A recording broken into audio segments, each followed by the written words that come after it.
talk about timbre.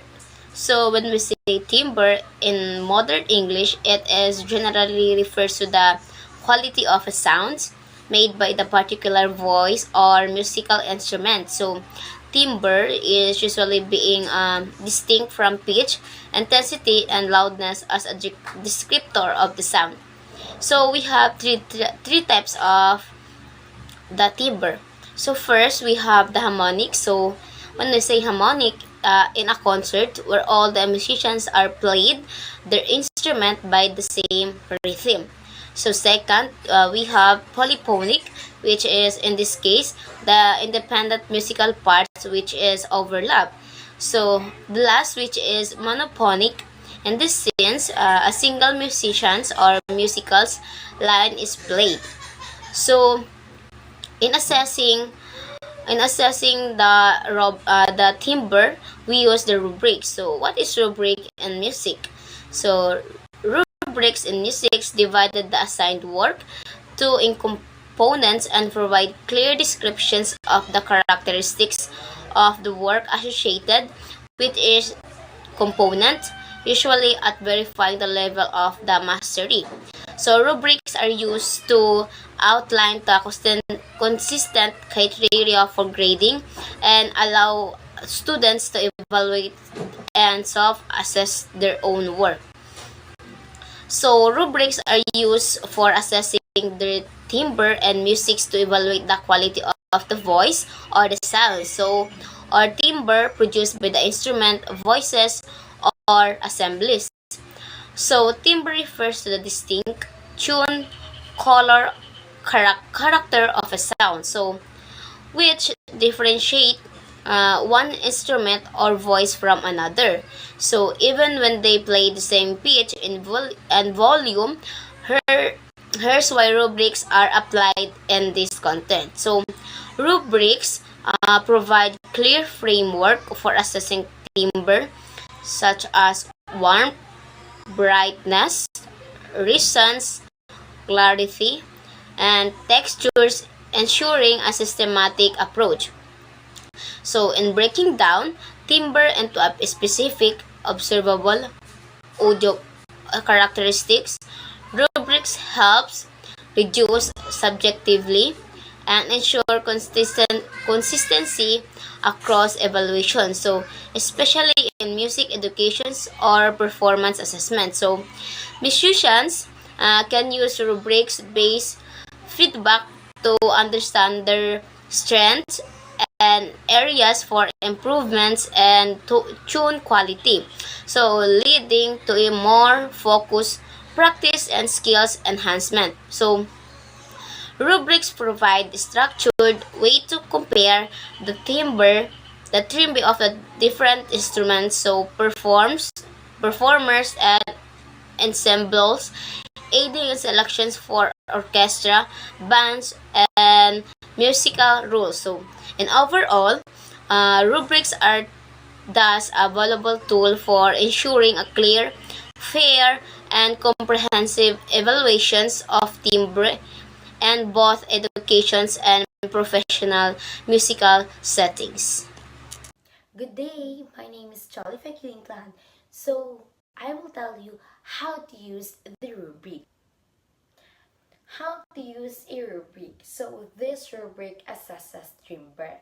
So, the quality of a sound that distinguishes it from other sound of the same pitch and loudness. We will use a 5-point scoring system. 5 being excellent, 1 being poor. So the criteria is first, clarity. So this assesses how clear and distinct the tone is. A score of 5 indicates a perfectly focused, resonant tone with no muddiness or harshness.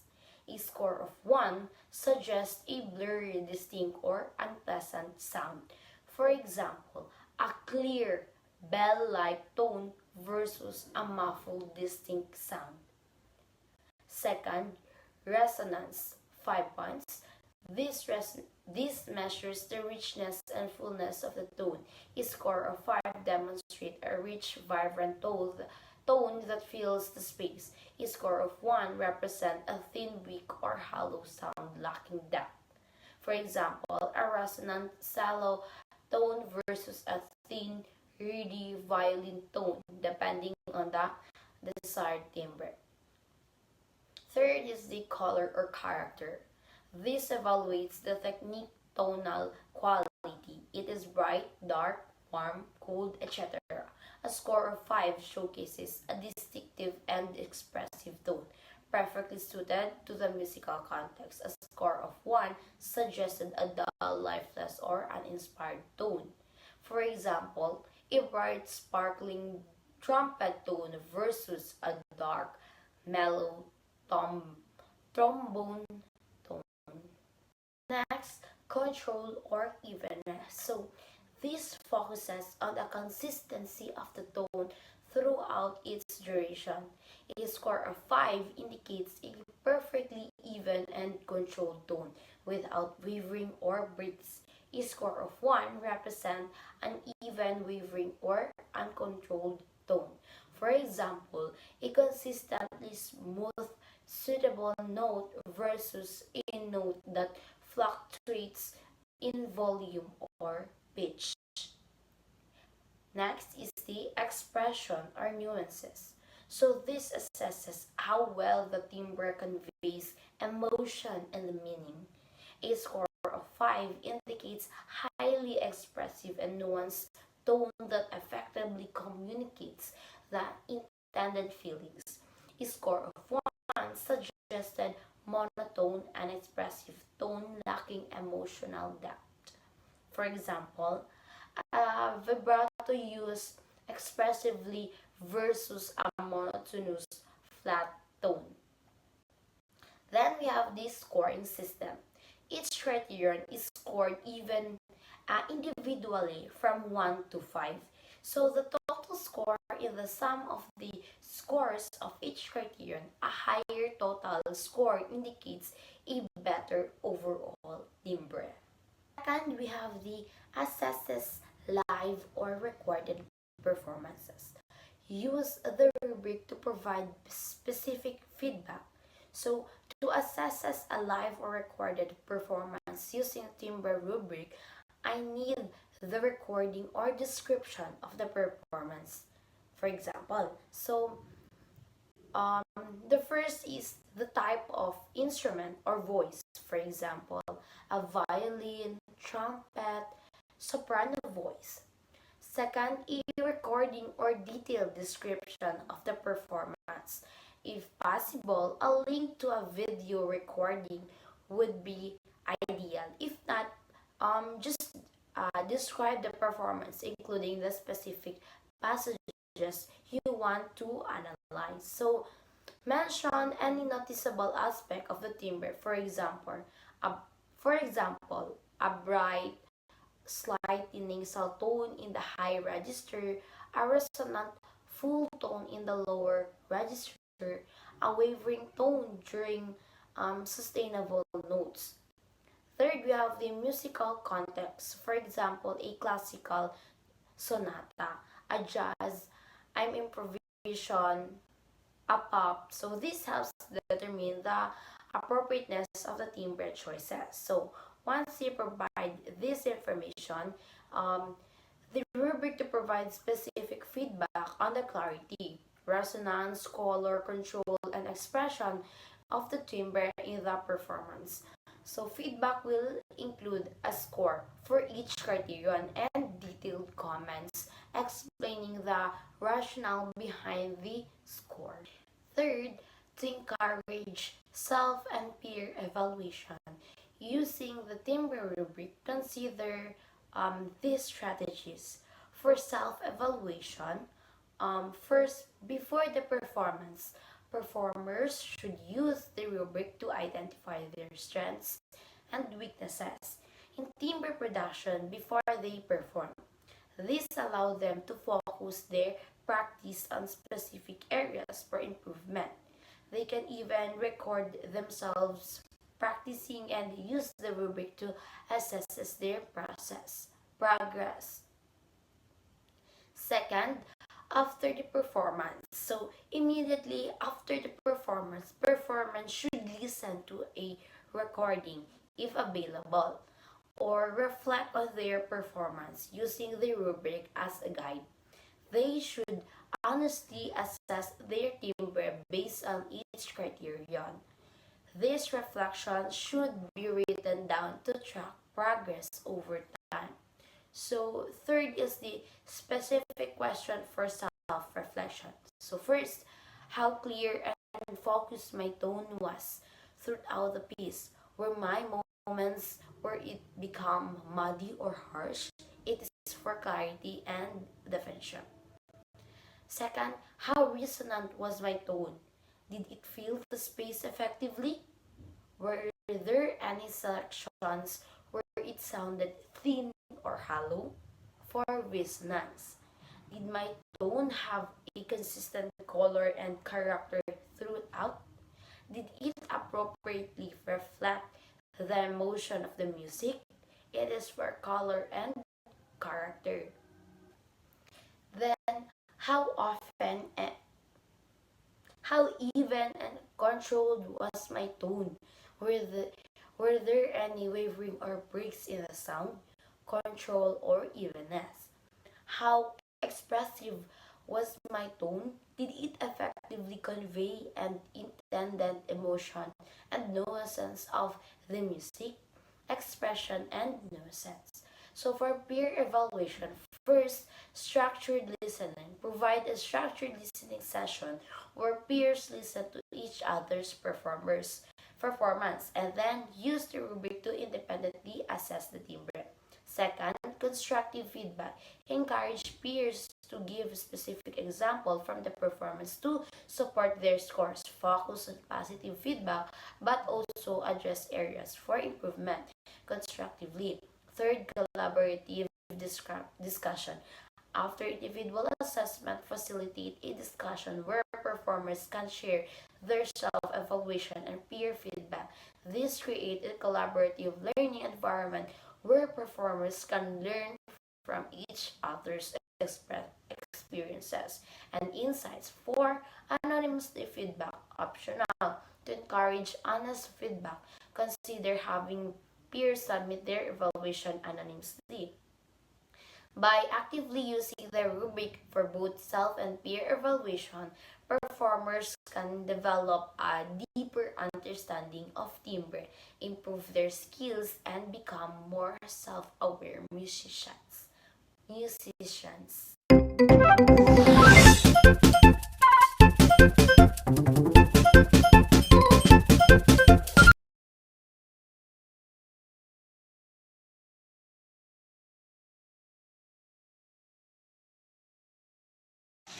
Good day everyone, my name is Rachel Lim. So today we're going to talk about something really important for music teachers, rubrics. Now you might be thinking, rubrics? What are those? Well, let me explain. Rubrics are tools that help us assess student work fairly and consistently. They're especially useful when teaching complex musical concepts like harmony. This video will show you how to create and use rubrics to evaluate your students' understanding of harmony. So what is harmony? Harmony is a key element in music, creating a sense of pleasing and satisfying sound when different notes are played together. It's like a puzzle where each note fits perfectly with the others to create a beautiful whole. We'll explore different aspects of harmony including number 1, chords. The building blocks of harmony. Chords are a group of 3 or more notes played simultaneously. We'll look at major, minor, and seventh chords and how they function within a piece. Major chords generally sound bright and happy, while minor chords tend to sound darker and more somber. Seven chords add complexity and often create a sense of tension or resolution. So this is the example of chords. Number 2, chord progressions, the sequence of chords that create a musical phrase or section. Chord progressions are the backbone of most songs and instrumental pieces. We'll examine common progressions and how they create different moods and feelings.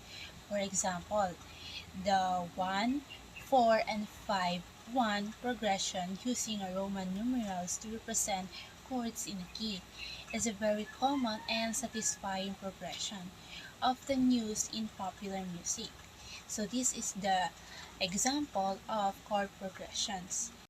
Number 3, voice leading, the smooth movement of individual notes within a chord progression.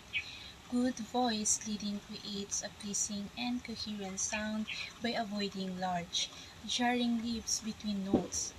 Poor voice leading can create a dissonant or unpleasant effect. Number 4, harmony techniques. More advanced techniques such as modulation, changing keys or inversion, changing the order of notes within a chord, and cadences, concluding phrases. Modulations add variety and interest to a piece while inversion alter the sounds of a chord without changing its basic harmony. Cadences provide a sense of closure or resolution at the end of phrase or section. So why we use rubrics? Rubrics are helpful tools for assessing students' understanding of harmony because they provide clear criteria for evaluating their work, making it easier for both students and teachers to understand what is expected. They promote fairness and consistency in grading, ensuring that all students are assessed using the same standards. Rubrics also help students understand what is constitute excellent work, allowing them to self-assess and improve their performance. How to use rubrics in harmony. Think of the rubrics as a roadmap for learning harmony. They break down the complex concept into smaller, more manageable parts, making it easier to assess progress and identify areas for improvement. A well-designed rubric will clearly define the criteria for each level of achievement, allowing for more objective and nuanced assessment. Here's a sample rubric.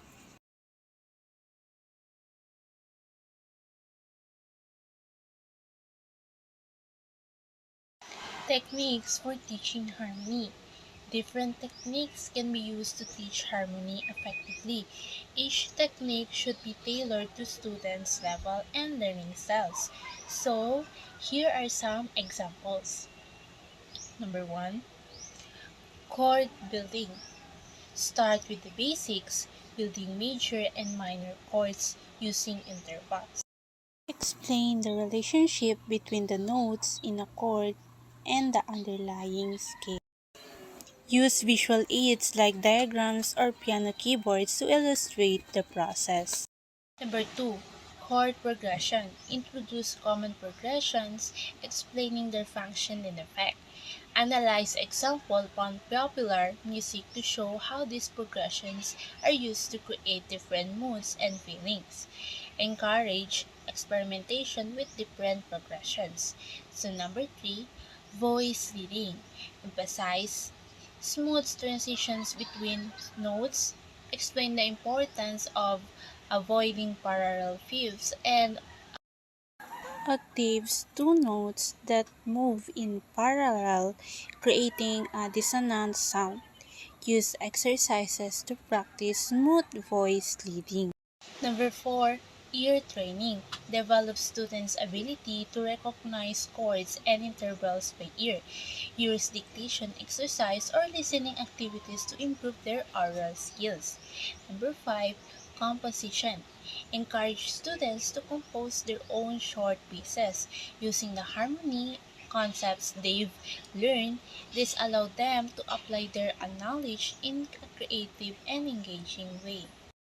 So, in overall, using rubrics in harmony assessment provides a structured and transparent approach to evaluating students' work. By clearly defining expectation and providing consistent feedback, you can help your students develop a strong understanding of this fundamental musical element. Remember, adapt the rubric to your specific curriculum and learning objectives. The rubrics should be shared with students before the assignments to ensure transparency and understanding. Hi, good morning everyone. I am Angel Stephanie Eugenio and I will be discussing you about the rubric of assessing texture. First, read the rubric carefully. Make sure you understand the criteria for each level of achievement for texture. Identify the specific learning objectives. What are the skills and knowledge students should demonstrate regarding texture? Now, let's go to the rubric for assessment. Also includes 4 levels. Again, I will be explaining you the rubric for texture assessment also includes 4 levels. Level 1, the student cannot identify or describe the texture of a piece as monophonic, polyphonic, or homophonic based on listening or looking at the score. Level 2, the student has difficulty identifying and describing the texture of a piece, struggling to differentiate between monophonic, polyphonic, and homophonic textures. Level 3, the student can sometimes analyze and describe a piece's textures after listening and looking at the score. They demonstrate some understanding of texture but may not be consistently accurate. Level 4, the student confidently analyzes and describes the texture of a piece while simultaneously looking at the score and listening to it. They demonstrate a strong understanding of texture and can confidently identify and describe different types. Now, this is the type of rubric, performance-based rubric.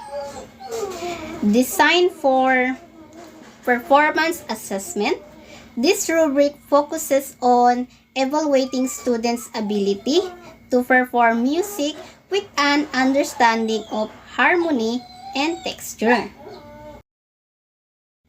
This type of rubrics, it allows teachers to evaluate students' ability to identify, analyze, and describe these musical elements in both written and performance-based contexts. By using this rubric, teachers can effectively assess student progress and identify areas for improvement. Example, let's say you are assessing a student's understanding of texture.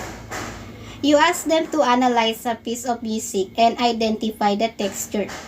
The student correctly identifies the texture as homophonic but cannot explain why. Using the rubric, you would assess the student at level 3 because they can sometimes analyze and describe texture but not consistently. You will then give the student feedback explaining that they need to further develop their understanding of the characteristic of homophonic texture. So here's a breakdown of monophonic, polyphonic, and homophonic texture. Monophonic texture, this is the simplest texture consisting of a single melodic line without any accompanying harmony. Think of a solo singer or a single instrument playing a melody. Examples include Gregorian chant or a simple folk tune. Polyphonic. This is the texture involves 2 or more independent melodic lines woven together simultaneously. Each line has its own distinct melody and rhythm, creating a rich and complex sounds. Example, Baroque fugues, Renaissance madrigals, and some jazz improvisations. Homophonic texture. This texture features a single prominent melody supported by chords. The chords typically move in harmony with the melody, creating a sense of unity and clarity. Most popular music, including pop, rock, and country, uses homophonic texture. So here's a simple analogy. Imagine a group of people singing. Monophonic. Everyone sing the same melody, one voice at a time. Polyphonic. Everyone sings a different melody at the same time, creating a complex tapestry of sound. Homophonic. One person sings the main melody while the other sings chords that harmonize with the melody. That's all for my part. Bye!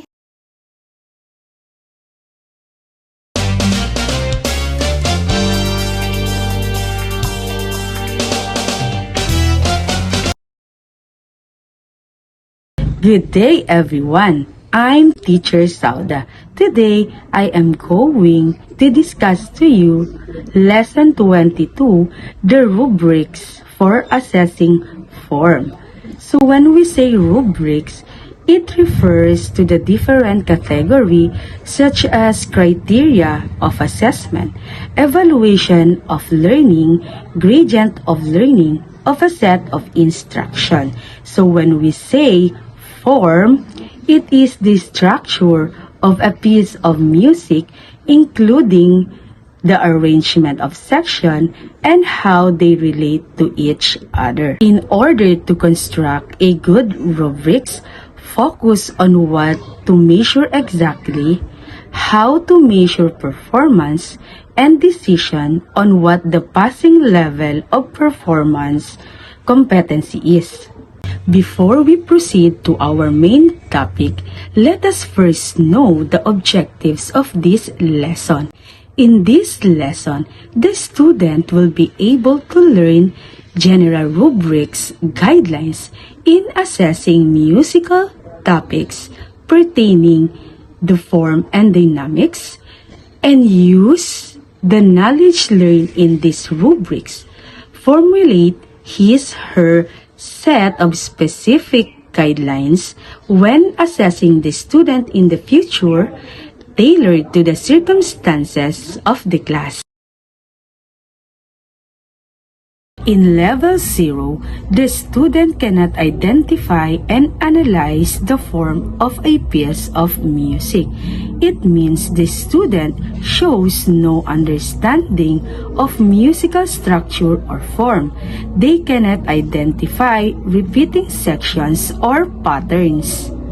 You can give one score of the student if he/she has a limited cognition of the form of a piece of music, but cannot analyze it, cannot tell the relationship between sections, phrases, or patterns. He/she can hear the phrases or sections within a piece, but cannot point them out when looking at the score or piece. It means the student can perceive sections or phrases orally, but lacks the ability to identify them visually on the score or explain their relationship within the overall structure of the piece.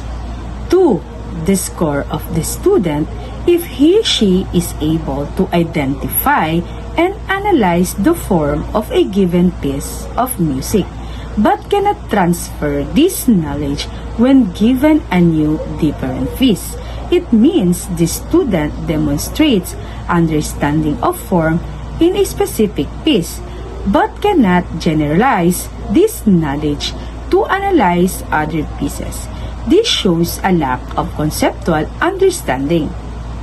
You can give 3 the score of the student if he/she is able to sufficiently analyze, identify, and describe the form of a song or any piece of music while listening and looking at the score simultaneously.